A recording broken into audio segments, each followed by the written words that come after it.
ایک مرتبہ کا ذکر ہے کہ حضرت ابراہیم علیہ رحمتہ علیہ دریا کے کنارے پر بیٹھے اپنی گدڑی سی رہے تھے۔ گدڑی وہ چیز جو کپڑوں کو پیوند لگانے کے لیے استعمال ہوتی ہے، مطلب وہ کپڑا جس پر بہت سارے پیوند لگے ہوئے ہوں۔ وہاں سے ایک وزیر کا گزر ہوا۔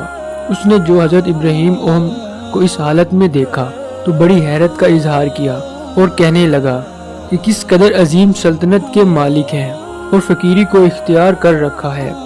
بادشاہ ہو کر فقیروں کی طرح گدڑی سی رہے ہیں، جبکہ ادھر ان کے نہ ہونے سے سلطنت برباد ہوئی جا رہی ہے۔ حضرت ابراہیم رحمۃ اللہ علیہ نے کشف کے ذریعے سے اس کے دل کی بات معلوم کر لی اور اس کو اپنے قریب بلایا۔ وہ وزیر آپ کے قریب آیا تو آپ نے اس سے فرمایا، تو نے اپنی سمجھ کے مطابق بات کی ہے۔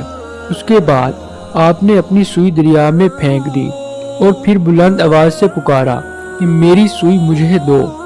اچانک دریا کے اندر سے ہزاروں مچھلیاں اپنے اپنے منہ میں سوئی دبائے ہوئے پانی سے باہر نکلی۔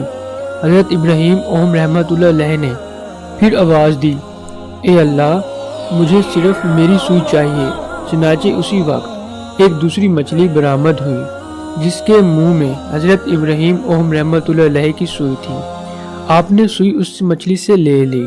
اس کے بعد آپ نے اس وزیر کی طرف توجہ کرتے ہوئے فرمایا، یہ بادشاہی اچھی ہے، یہ وہ حقیر سلطنت کی بادشاہی۔ پھر خود ہی فرمایا، یقیناً یہ بادشاہی حقیقی بادشاہی ہے اور سب سے اچھی ہے۔ یہ سن کر اور دیکھ کر وزیر نے معذرت کی اور اپنی راہ چل دیا۔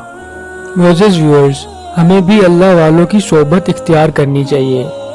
بادشاہوں کے پاس بیٹھنے سے کبھی بادشاہت نہیں ملا کرتی، لیکن اللہ والوں کی ایک نگاہ بادشاہ بنا دیا کرتی ہے۔ میں امید کرتا ہوں کہ آپ کو میری یہ ویڈیو اچھی لگی ہوگی۔ اگر آپ کو میری یہ ویڈیو اچھی لگی ہے تو میرے چینل کو سبسکرائب کر دیں اور ساتھ موجود بیل آئیکن کو بھی دبا دیں۔ شکریہ۔